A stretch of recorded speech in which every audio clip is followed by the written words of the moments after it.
I don't really care what the government says or does. I think that the US government in both UFOs and crypto is a bad faith, corrupt central actor. And they're very secretive about what they have and what they're going to do and what they're going to say. And they are a corrupt force. So I just don't care what they say or do anymore. I'm not interested in disclosure. I'm interested in exposure that citizens and scientists can do together. If, more than half of the US population believes in some form of UFOs, so we don't need the government to tell us anymore what they think or what they have. Those days are gone. People are making up their own minds, recording their own videos, and discovering this. So if the government wants to come along, that's fine, but they're going to be on the caboose and not in the engine car.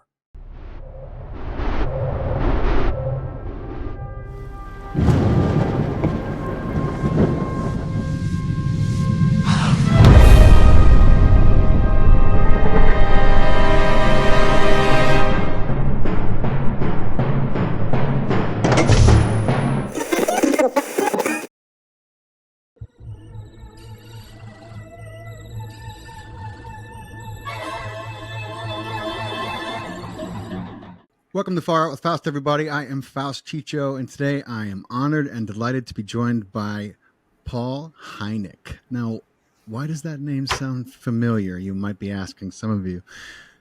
Let me tell you about Paul and what he's been up to. Paul is the youngest son of the late Dr. J. Allen Hynek, an astronomer who worked with the U.S. Air Force investigating cases for the one and only infamous Project Blue Book from 1952 to 1969. And if you guys still watch TV, you know that the History Channel recently put out a series by the same name, which Paul's also a consultant on. The incredible story. Paul is also a chairman of the Advisory Board of MUFON. He's worked in tech and entertainment as a business consultant. He has a Wharton MBA, and he's the former adjunct professor at Pepperdine University, and is presently a consultant for the Project Blue Book series. His resume is very extensive when it comes to the executive and the high tech executive. I mean, this is a huge list. I mean, he's the creator of a startup financial projection software that has raised over $1 billion for thousands of startups. He has huge executive software and high tech experience all across the world. He works with numerous startups. He's either as a board member, advisor, part-time CFO, and he's also worked on some incredible projects, which I know some of you have definitely heard of: Avatar, Lord of the Rings, Planet of the Apes, Tintin, Real Steel, Warcraft, The Hobbit, Halo, Call of Duty, all my favorite games and movies, apparently. And and that's just to name a few. So, Paul, without further ado, thank you so much for beaming in. I appreciate your time, brother. My pleasure, Faust. Happy to be here. Man, when I heard that you wanted to talk and what you wanted to talk about, and I knew that I was going to miss you because I didn't make it to the Contact in the Desert event this year, I was ecstatic. I was so excited. I was like, no way. I'm so glad it worked out.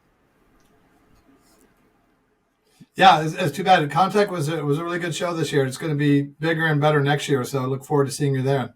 I'm there next year for sure. I couldn't believe I had to miss it. I have so much going on here, but man, so dude, you grew up with a person who, anybody who is well versed and plugged into the UFO community knows about your father and knows about, of course, the one and only Project Blue Book, and of course, there's a lot about that project that people don't know, and a lot of that people do know that probably isn't true.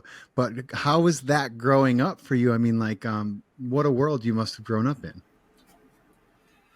Well, however you grow up is normal until you get a little bit older and you look back and you say, oh, this was maybe not normal. At the time, it just felt great. There were 5 of us kids, 3 of them much older.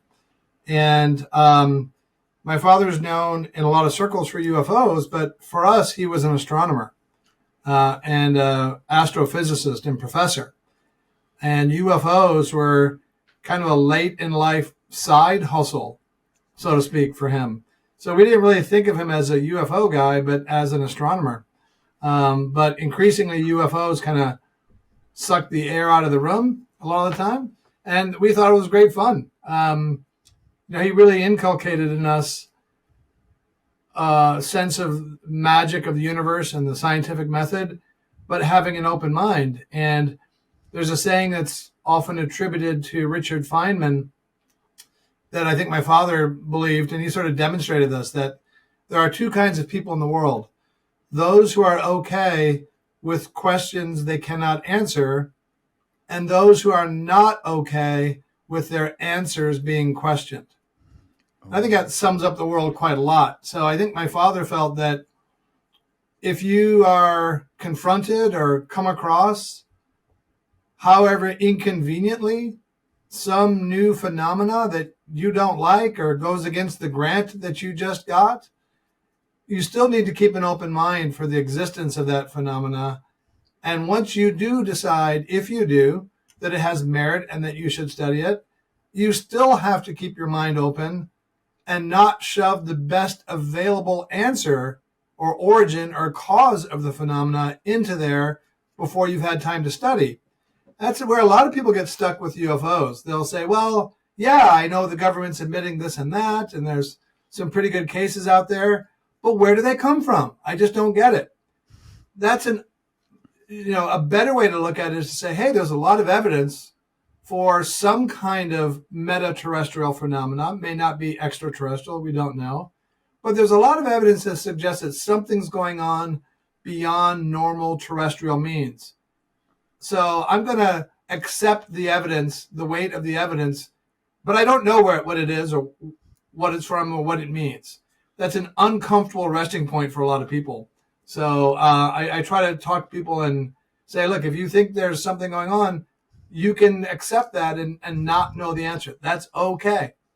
So growing up, we had that sort of attitude of being open, embracing science, but also looking out at the sort of fringy, dark edges at the same time. Oh, I love that, man.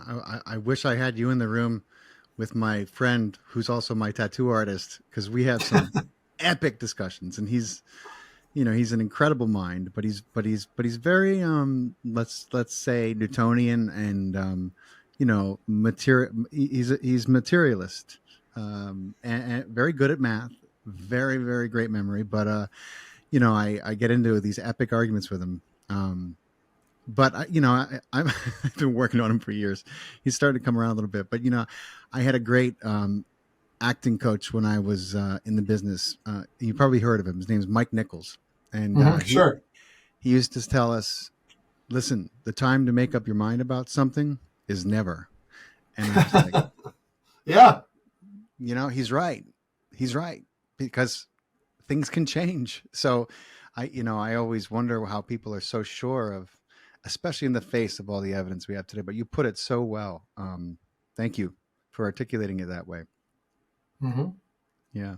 And you're absolutely right. It must have just been kind of every day. But what a great way to grow up. To have a father who was not just a scientist, but who got a chance to look at some of these things that, for most of the country, was very much being, kept away and ostracized, and kind of made sure that people didn't look too much at it. So that's cool. It's amazing. But so the other thing I wanted and was excited to ask you about, you've had an incredible experience working with some, speaking of the film industry, with James Cameron and I mean, how did you get so involved with such huge franchises? I mean, they ended up being big franchises, but with James Cameron and these, Lord of the Rings, these are some of the most colossal and successful names. Mm-hmm.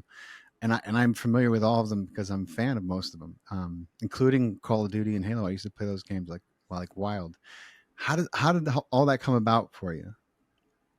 The connective tissue between them is visual effects. And my brother has been doing visual effects for a long time. I was with a company called Giant Studios that does motion capture. And we Oh, had the best motion capture in the world. At one point, within about a half-mile radius, we were working with James Cameron on Avatar and with Steven Spielberg and Peter Jackson on Tintin at the same time. So we had what was widely recognized as the best motion capture in the world. And it's really what allowed Jim to do Avatar using what is now pretty common, the virtual production pipeline production technique. And so that's how we worked on all these wonderful projects. And then after Avatar, we sold the company to Jim Cameron and John Landau. nice, nice. I had a good friend who worked on Avatar for years and years. He, you, if you were around Avatar when the first one went down, you probably ended up meeting him or her, or his name is Ruben Langdon. Oh, I know Ruben. Well, okay. Yeah, So, I know Ruben very well. We went out together to New Mexico, and he did some filming and he interviewed Jacques Vallée and I. nice. No, Yeah, it's such a small world. yeah. That's Tell awesome. Ruben I say hi. I will. I will. I've been meaning to give him a shout. That's so cool. It's such a small world. um, amazing. So back to this incredible phenomenon and what's happening right now. And obviously things seem to be coming to more of a crescendo in the last 6 months and last year really than we've seen in previous years. And I'm sure you have your thumb on that as well. And there's a lot of I don't want to say agendas, but well, there certainly are always a lot of agendas. Sure. That's a fact. But there's a lot of people who believe different things about why now, why the government has obviously chosen to a green light and allow the open discussion of UFOs. And I mean, they still won't say the word ET or alien on the news, which I don't understand how we're continuing to call them off-world vehicles, but we won't. We will not. And I understand. I mean, I guess I understand, but I mean, at what point are we going to just be honest and say, yeah, when we say off-world, what we mean is on a different planet by different people. I don't. I'm just wondering what you think about everything that's been going down and what you can share about what you know. Well, I think it's interesting. You have a very different stance than the Air Force in my father's day from the 40s to the 60s. Air Force, their attitude was always nothing to see here, folks, please disperse. And now you've got remarkably forthcoming statements from the Navy who says, hey, we see these things all the time in the air and the water. We don't know what to do, and we're concerned for the safety of our aviators. That said, and there's congressional hearings, etc., I don't really care what the government says or does. I think that the U.S. government in both UFOs and crypto is a bad faith, corrupt central actor. And they're very secretive about what they have and what they're going to do and what they're going to say. And they are a corrupt force. So I just don't care what they say or do anymore. I'm not interested in disclosure. I'm interested in exposure that citizens and scientists can do together. If, more than half of the US population believes in some form of UFOs, so we don't need the government to tell us anymore what they think or what they have. Those days are gone. People are making up their own minds, recording their own videos, and discovering this. So if the government wants to come along, that's fine, but they're going to be on the caboose and not in the engine car. Man, you just warmed my heart with. I mean, I only liked you before, and now I love you, Paul. That statement is just absolute gold, and you're so right on. And I have to be careful the way because I don't know you that well. I only know your work a little bit, and so I have to be careful the way I say things, but that is absolutely my opinion, and everybody who listens to the podcast is well aware of that. But, given the fact that your father worked for I have to be careful what I say, but it was wonderful to hear you say it. And I agree wholeheartedly. It's like, at this point they can either play catch up or join the party, but contact and disclosure is happening with or without them. And you're Yeah. absolutely right. Yeah. And then, there's so many elements to it. We tend to think of the U.S. government as one monolithic block acting in, coherent, cohesive, coordinated fashions, but it's not the case at all. You've got warring fiefdoms and turf battles and all sorts of things in different departments and agencies wanting different things. Different people in the same agency wanting different things. So working at cross purposes. But also, not only do I not care what the U.S. government says or does related to crypto or UFOs, but I don't think they should disclose things. So here's an example. I was speaking at the MUFON symposium last year, or the year before, and I was on a panel talking about disclosure, and everyone else was talking about sort of the narrative flow, accelerating the editorial schedule. They're priming the pump, controlling the narrative, when it's going to happen. And I said much of what I just said to you, Faust. I don't care. I don't trust them. Forget about them. And then I said, I don't think they should disclose things. And then now there's a hue and cry in the room. And I said, okay, let's do a little role play. Okay, there are about 50 of us in the room here. Let's pretend that we are all the top brass of the United States Air Force. We are not MUFON aficionados. Mm-hmm. We are not here at a UFO convention. We're in a deep, dark chamber at the Pentagon. And we are going to decide right now if we're going to disclose whatever secrets we have related to UFOs. And everyone in this room, we all know exactly what we have, whether it's alien bodies or crafts or whatever it is. We know everything that we have, and the time has come for us to make a decision. So once again, you are a career Air Force general. Put yourself in that mindset. Now, show of hands, who thinks we should disclose whatever information we have? Not one hand went up, Faust. Yeah. Because it's not the job of the United States Air Force to lessen our dependence on fossil fuels, right, to better society in any other way. It's their job to kick ass. And if they've got some kind of technology that they had successfully reverse engineered a long time ago, they'd be speaking English in Beijing by now. Yeah. And if they don't have something, or if they have something and they haven't reverse engineered it, the last thing they're going to want to do is give it to others so they can figure it out. Right. It doesn't make any sense to me. So I don't care what they do, and I don't think they should disclose it. That's not the business. The business is of the government at large. Then you add provincial interests of people. If I have a secret, I have power.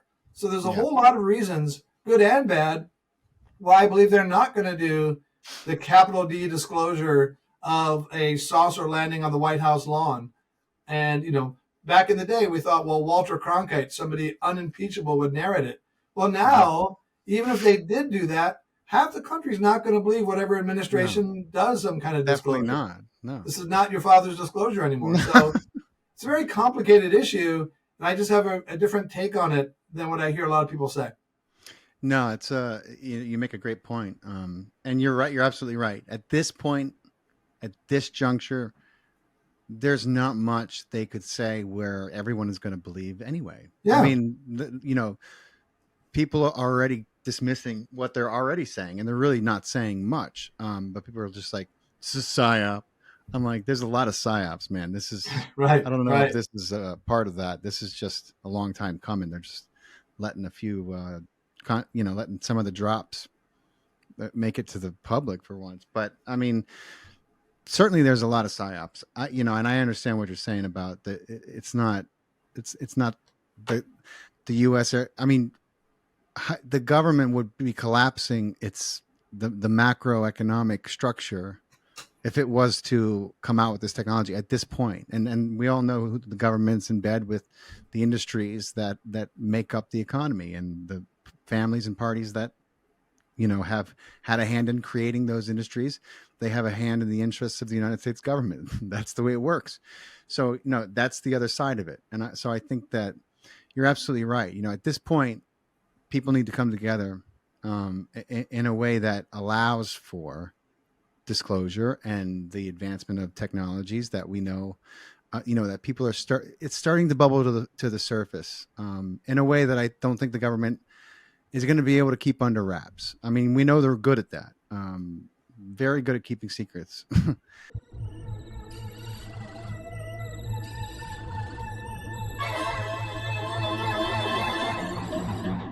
But I just think that the time has come, with the free energy and the over unity devices that are kind of popping up with the disclosure movement. Some of them have been going a long time and being kept hidden. I just don't see how, it's like when a good idea has come and it starts to permeate the consciousness, the collective consciousness, it becomes much harder to stamp out. It's like, I always tell people, I was like, before the Ford Model T was invented, New York City had a global meeting. They invited all the smartest people in the world to the city to discuss the horse shit problem, because it was getting bad. It was like, I mean, they said that, you didn't want to walk down the street. It stunk so bad. There was so much horse shit in New York City, and they didn't know what to do with it. Jersey was like, stop bringing your horse shit over here. They were out of options. And then the automobile was invented, and the problem went away. I just feel like we're getting to a point where this fossil fuel problem is going to go the way of horse shit. Well, it's funny the way horse shit did in New York City. At the same time as the surplus, the rather unpleasant surplus of horse shit, there was a very alarming shortage of bat shit. People are going bat shit crazy because guano or bat shit was the leading source of fertilizer for the world. And so Santiago, Chile was one of the busiest ports in the world because that's where they got the majority of guano from. And we were running out. So there are all these Malthusian panic predictions of mass famine and starvation. And then they learned how to synthesize nitrogen. Now that has had adverse repercussions since then, but we wound up not being reliant on batshit. The same time, we didn't have to worry that anymore about too much horseshit.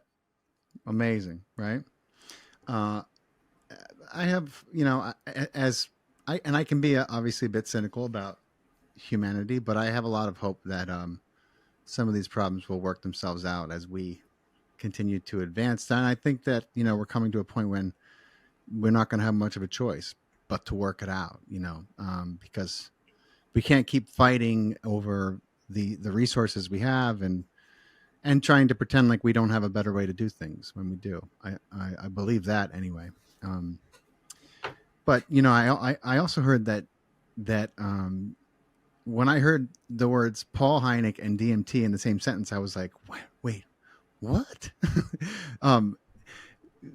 How did you get interested in this incredible, the spirit molecule as it's been, I think, rightly named? Where did your interest come in that? It's funny because I know that there was a scene cut from Avatar there where was an ayahuasca ceremony that James had set up. Ruben was telling me about that, and I actually got my hands on some of the scene and was using it in a clip.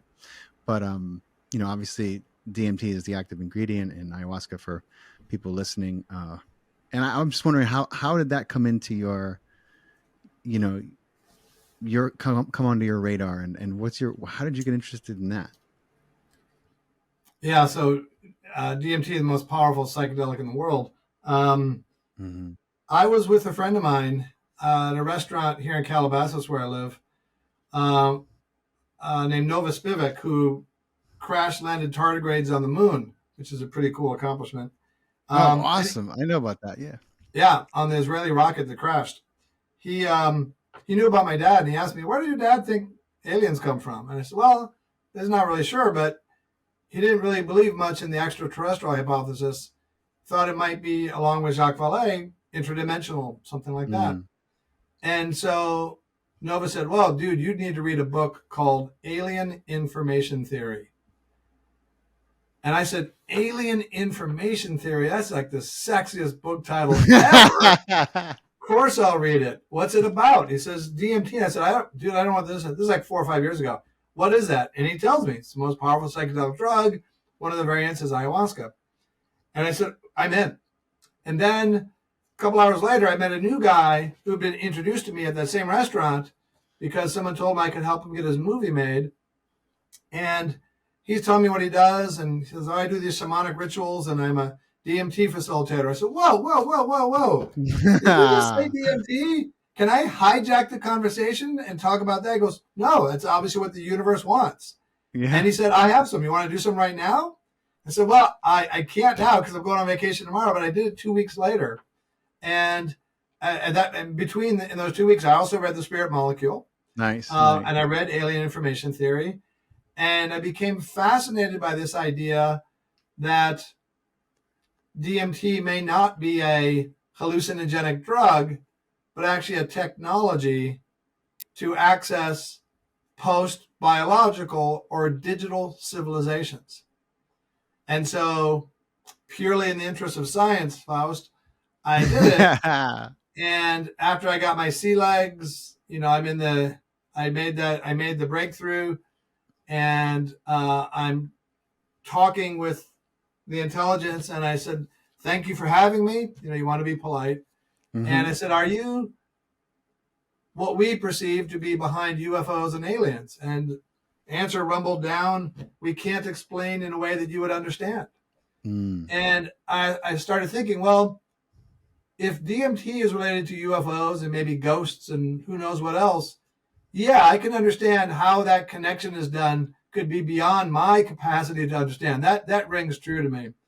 So I became fascinated, and I've done it multiple times in different variants, from 5-MeO to a vape pen to changa to DMT.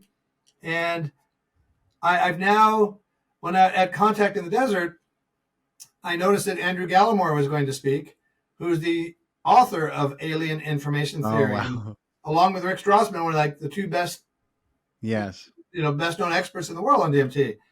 And so I pitched the guys who are running Contact in the Desert that, hey, well, how about if Andrew and I do a joint presentation about UFOs and DMT? And they said, sure. Andrew said, sure. We met the night before at the show on Thursday and became very good friends. Wow. And we did our presentation together, and then we were on 2 panels after that. We hung out the whole weekend and became great friends. And I learned so much more about his theories and had a chance to talk to him and still now talk to him about this very real possibility that, unlike other substances you can take, that like perhaps another civilization has seeded DMT both in our pineal gland and coursing throughout the natural kingdom as like the cheat code or the Easter egg or the escape hatch, whatever you want to call it, for us to get to that next level of evolution. That's what I think of it as. That's amazing. What a story. Man, I can't believe I missed the Contact in the Desert. I would have been front row seat for that talk. It's so far up my alley. It's incredible and when I think about ayahuasca, and I've also done DMT, in several ways. I've done a bunch of plant ceremonies, which is a different experience than vaping it, or I haven't done 5-MeO yet, but I'm looking forward to it. I heard that's even more intense, which I can't even imagine. But there's just something so universal and interdimensional and extraterrestrial at the same time. It's like those hieroglyphics that people claim to see on ships, or when they get a lot of the abduction phenomenon, people report seeing these hieroglyphics that kind of look like Egyptian and kind of look like Mayan, but but there's something in between. It's like it's almost like the language or the fabric of reality, where you go into this space and you can interface, you can communicate. And then when you go in with an open heart, and you have an open mind, and you don't let fear, kind of come into play, it's just amazing what you can explore and experience. And it's a spirit, they call it the spirit molecule for a reason. There's something very spiritual about what happens when you do it.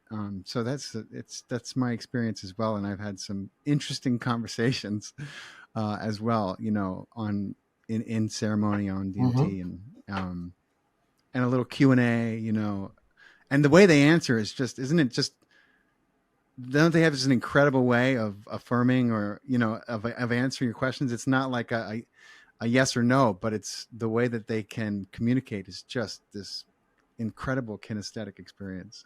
I'm sure you've had some of your own like that. That's so cool. Yeah, I read Strassman's book as well. It's such a fascinating subject. What a powerful, and we have it. It's in the body all the time. That's what's remarkable. It's an endogenous molecule. So it's not like, people get very scared of it. I'm like, that it's not just in your body. It's in almost, I think it's in almost every living creature with the exception of insects. Does that sound right, Paul? I'm not sure if that's. I don't know. I know it's certainly abundant in the natural world. Yeah. It's so cool, man. Wow.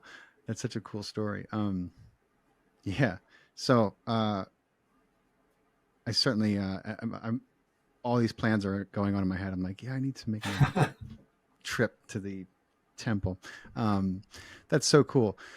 So, I'm sure that you, back to, not to flip flop topics, but back to the disclosure movement. I'm sure that you've seen a lot of there's ongoing conferences for Congress and all that jazz, and yeah. You probably, but have it come to the point where you don't even tune in anymore? Or do you kind of keep track of what's being disclosed? Like where do you sit as far as seeing what's actually being revealed in a public way for the first time? Is that anything that you keep up with? Well, I watched in the background when I was doing some other stuff, Greer's recent press conference, and there's some interesting witness testimony, but I was underwhelmed. I mean, he typically says, I'm going to prove this. And yeah, in general, he does. Some eyewitness testimony is not proof, it's evidence. So yeah. I was underwhelmed by that. I'm good friends with Steve Bassett, who has been called the evergreen disclosure optimist. I'm friends with Richard Dolan, who just asked me onto his podcast as well. Nice. And those are like the best known names, I think, for disclosure. And I've talked with each of them at length, and I don't see the world as they do. I just don't expect the kind of disclosure that they think will happen. Yeah. And so, I mean, I get caught flat-footed often when people say, "Hey, what about that hearing yesterday, or this or that?" I don't know. So, if I remember and I'm free, sure, I'm interested, but I don't make a point of leading into it that much. Yeah, I hear you. I watched. It's funny you say that, because I showed that press conference to a few people. One of them, well, I showed part of it to my tattoo artist, and he said the exact same thing, and I hear it a lot. People are like, yeah, they're like, Dr. Greer always says, here's the proof, but then where's the proof? Yeah, these are eyewitness this is testimony, and that's, you can call that evidence, but proof is a different thing. And I get that a lot when I show people that press conference as well. And I did think the whistleblower testimony was pretty compelling, and a lot of it very fascinating. And and besides, proof is a mathematical term.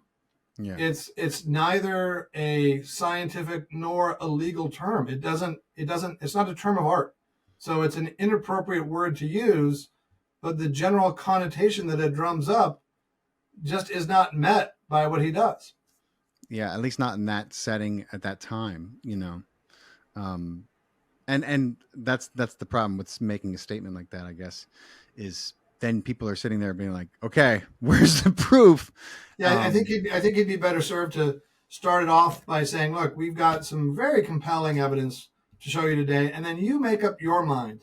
One of the other things I thought was kind of bordered on silly was afterwards, people were asking questions, and they weren't, hard hitting questions getting at the veracity of the witnesses or why there hasn't been other corroboration or what sort of documentation will be made available on the website subsequent to the press conference. Right. There was questions like, Dr. Greer, are all the aliens evil or not? These are just obviously Confederates that are tossing up softball questions, and it just seemed to be pretty goofy by that point. Yeah, I missed that part of it. I did hear Billy Carson ask. I had Billy on my show, so I recognized his voice right away. But he made a great question and asked, can we expect? And people ask this all the time, and I am of the same mind as Dr. Greer, like as far as trying to persecute the people who have held this technology back, as if there's any one person or company or aerospace industry, party that is responsible. The whole notion is like we're not going to get anywhere trying to. I mean, these people are literally sitting on the most advanced technology in the planet. If you make them enemy number one, good luck. It's a bad idea all around. But anyway, that's Billy Carson asked Dr. Greer if he thought there would be charges forthcoming for some of these parties that have, long time been known to be withholding. And I'm like, and Dr. Greer said, no, that's not what we're interested in. We're interested in moving forward together, which I thought was a good answer. I don't think there's any wisdom in trying to. These people are, half of them are being contracted. The other half are literally working hand in hand with the government. Who is going to be doing the, it's just a route that leads to nowhere. I think we need to come together as a society. And if that means parts of the government, then so be it. But I don't believe in the retribution plan that a lot of people do. It's way too religious for me. Yeah. But I don't know. I don't know. What are your thoughts on that? Is there, I just think it's a bad idea. I don't think you need to try to make an enemy of these people. It's not. I'm not at all sure that there are secrets that they have. I don't know that they've got crafts and alien bodies. There may be a big fat nothing burger. So I don't know that they've got all these secrets for which they could be persecuted. And to me, it's a ridiculous idea from the beginning because they swore oaths. They're under, they have security clearances. So whatever altruistic duty you may think they might owe to society, that's overridden by the fact that they'll go to jail if they disclose this information. So people don't understand. If there is information that they have, they were true to their word to not disclose it. People don't understand that. But when they sign on to those, they have to then lie about it. That is the agreement that they make. That is the oath that they take. And if they're asked, even if it's like a congressman or whatever, if they happen to see that, they're told they have to lie, and they do.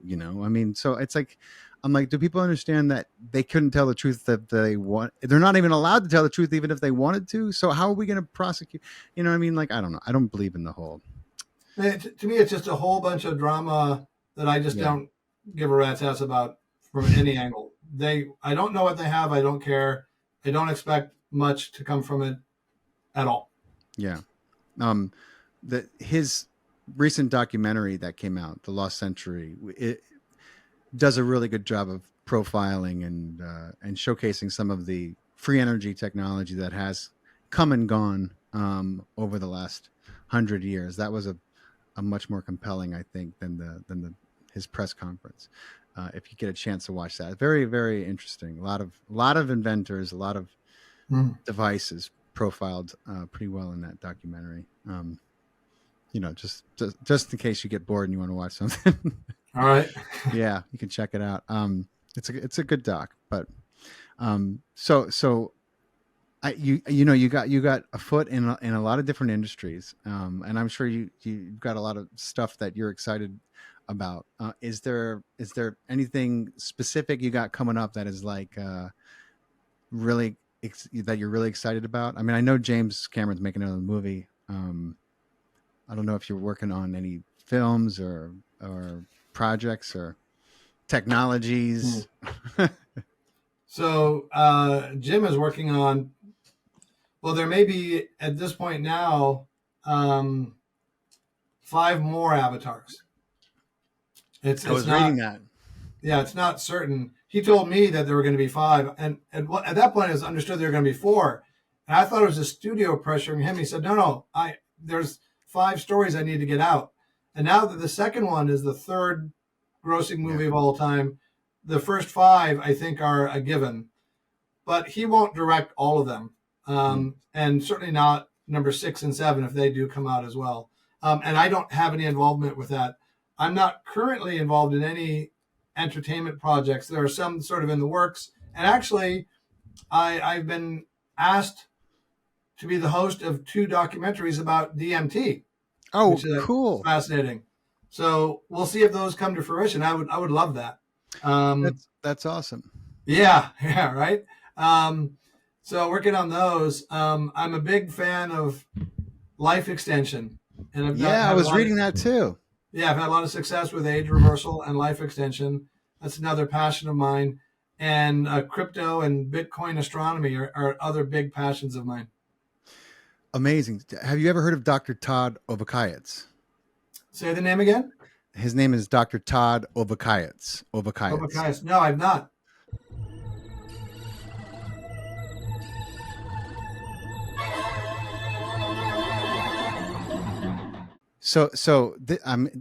I'll send you a link to this guy's work. I think you're gonna go crazy about it.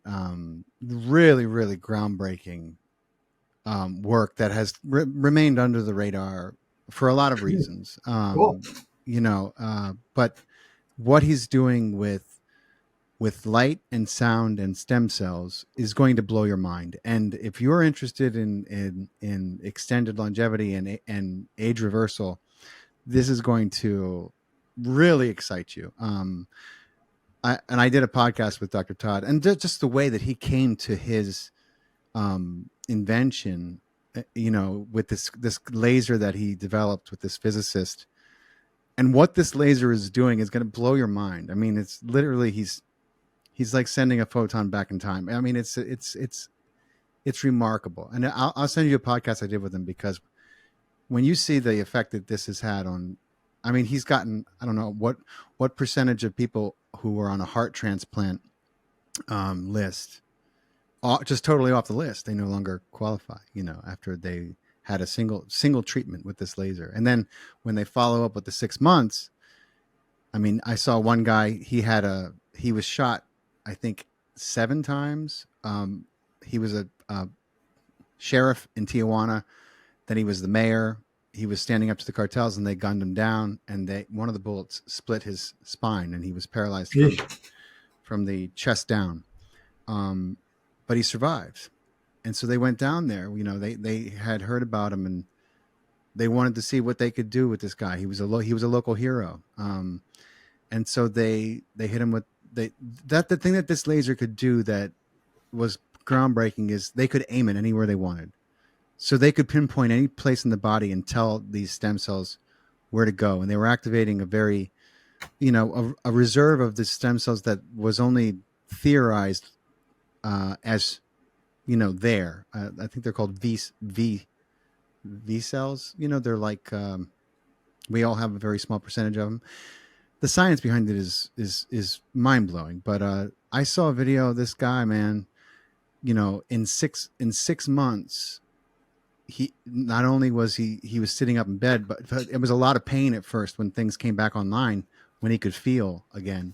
Oh, and yeah. And then 6 months later, this guy, I mean, he woke up and he had an erection, and it was like the happiest day that he never thought he would enjoy again. I mean, this guy is just in tears, and he's trying to tell them what's happening, but it's obviously embarrassing, but still completely remarkable. a year later, I saw a video of this guy. He's on an exercise bike. He's moving around the hospital. I mean, just remarkable. There was really no chance for this guy. And so you kind of get an idea of why this treatment is kind of being kept, firmly under the auspices of age, of longevity, and not going into any other, because, well, the FDA, and you're not allowed to do a lot of things about as far as curing anything, which I'm sure you're not completely unaware of in this country. But remarkable guy. I'll send you his information, and I'll include it in the link in the video description for everyone who's watching who may have missed that podcast I did with Dr. Todd last year. Incredible guy. Cool. And then another guy I have on, because I love this subject too. Another guy I just had on again. His name is Stephen Shore, but he goes by Raj, and he developed these protocols. This dude is like I don't know what you would call him. He's a lot of things, but he works with herbs. I mean, he's a mad scientist. He's like a fucking wizard. It's like literally he wears the hat and has the potions, and he's having incredible success. And he's everything he does. There's white paper for everything he does, and he's got 2 third-party diagnostics with all the people on his protocols, constantly being tested, and he's reversing biological age in just about everyone who goes on his protocols. Some to a very dramatic degree. So I'll send you his information too. You love these guys. Very much up your alley. I saw that you're into that too. I meant to mention it. It's cool. Yeah, life extension is a fairly hot button topic. So I think that people get upset by the overall notion of life extension, but they don't mind if we're fighting this or that disease. And so if there's somebody like this guy you mentioned with a laser that can fight all of diseases, all the better. I don't think at all that death is a feature of life. It's a bug. I don't believe that because we have lifespans of around 70, 80 years on average, that life has more meaning or value, or it's more precious because it's temporary. I'm quite sure that most people, were they able to live longer, and not in a wheelchair for 30 years, but 20, 30, 50, 100 more years of robust lifespan, could find meaning in that. Absolutely, man. So, something I could talk about quite a lot, but, right now about 100,000 people die every day in the world, many of whom do not want to die, many of whom go through horrible, painful, humiliating circumstances that may deplete all of their financial resources. And the world loses all of this sort of individual institutional memory. So people talk about, well, how are we going to feed people if people live longer? What are we going to do with the jobs? The precious actuarial tables, all these things. Those are secondary problems to the fact that 100,000 people every day are taken off this planet, most against their will. That's the problem. The other things are secondary issues that we can solve. And, whether or not you're in favor of life extension, it's coming. It's already here. So it's not so much whether we should embrace it or not. It's happening right before our eyes. And I, for one, am a transhumanist and an ardent supporter of the efforts being made to not have people die of horrible diseases. My father died of brain cancer, and I was there. Yeah. I was with him the whole last few years of his life. And I'm sorry, I just do not accept this death sentence of death. Yeah, I agree with you, man. I think there's a lot of reasons why there's no base for how long a healthy human can live. We have yet to define that. We have, especially particularly in America, but around the world, there's a lot of factors involved as to why our lives are so short. And there's great wisdom as we come into our elder years, and that wisdom is unfortunately lost, by these lives being Yeah. cut short. Yeah, And especially that, for men, we've gotten past our yeah, testosterone my years, God. and we're now better contributing members of society, and all the knowledge and wisdom and Mm, just sage yeah, counsel we can give is just wiped out. And it's a gone. great loss for society. It is. You're absolutely right. We finally get a hold of ourselves, and start thinking with our proper brain and not our other brain, and then we don't have much time to do much with it. It's a shame. So I'm with you 100%. There's just no reason. The people who have a problem with this, they need to come out of the Stone Ages and take the, you know, Well, religious if they have a stick out problem of with their life butt. extension, they should stop taking any medicine. Right. If they have a Or tooth vitamins and abscess, minerals, if they have a tooth abscess, they should go off to the edge of the forest and die. I don't see the difference between, oh my gosh, I have cancer and I'm getting cancer treatment, but I don't believe in life extension. It doesn't make any sense to me at all. Me either. I wasn't even aware that there was this movement that was questioning it. You would think that everyone would be at least Oh in no, there's a unison lot of favor. Oh people my that God. either don't believe that it can happen, and I can convince anybody in 1 minute that it can happen, that within 20 years we could have radically extended lifespans.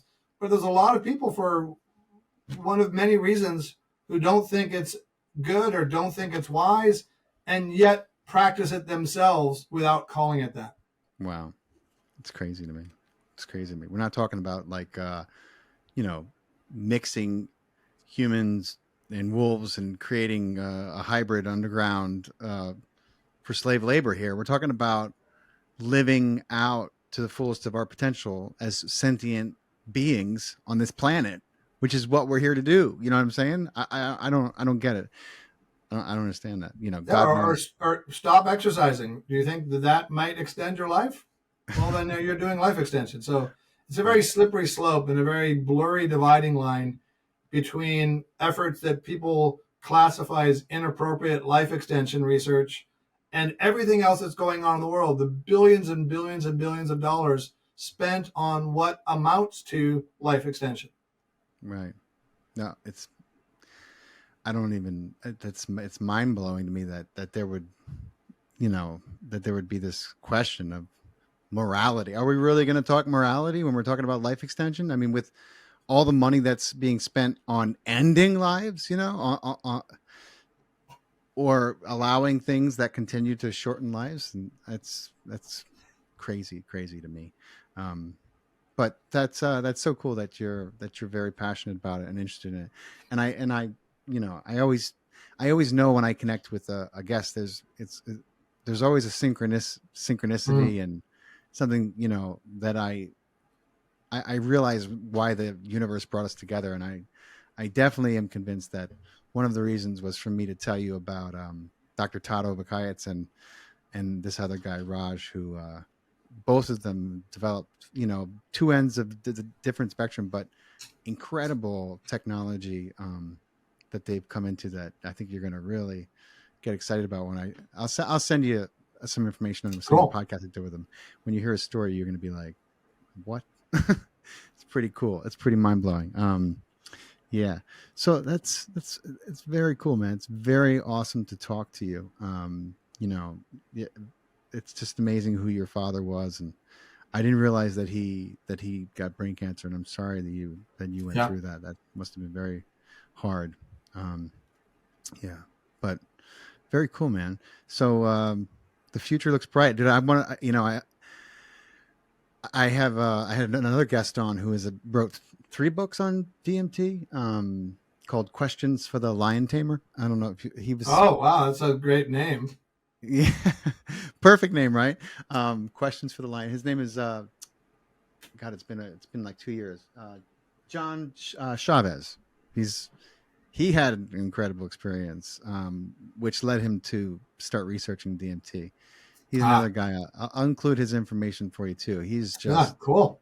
obsessed. I mean, he's just writing books, and when you hear what happened to him, you're gonna your jaw is going to be on the ground again. But very, very fascinating story he had, which led him to become a DMT mad scientist. Very cool. But, I so appreciate your time. I'm grateful, and I'm sure that I'll get a chance to shake your hand. If I don't catch you at a conference before, hopefully you'll be at next year's Contact in the Desert. Right. And I get a chance to shake your hand and say hello in person. But thank you so much cool. Look forward to it. For coming on. I always give my guests an opportunity to leave my audience with some words of wisdom. I don't know if you had any advice for people listening who are chomping at the bit about UFOs or the metaphysical aspect of that. A lot of people are waiting for something, which I think is a bad idea. I don't know if you want to give them any advice. Yeah, I don't have any advice. I don't have any answers. I don't even have questions, but I'll just go back to the framework of asking questions and not looking for answers right away.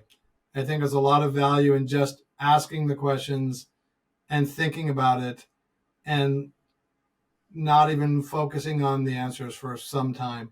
I think there's a lot of spiritual gold in those hills. Absolutely. Absolutely, my friend. We always say here, question the answers. It's one of the best things you can do. But again, Thank you so much for your time. My pleasure. Paul. It was a pleasure. I'm sure I'll get a chance to meet you, and I'll send you an email with all that stuff I was telling you about. Awesome. Thank you, man. Thank you, my friend. You take care. All right. Bye-bye.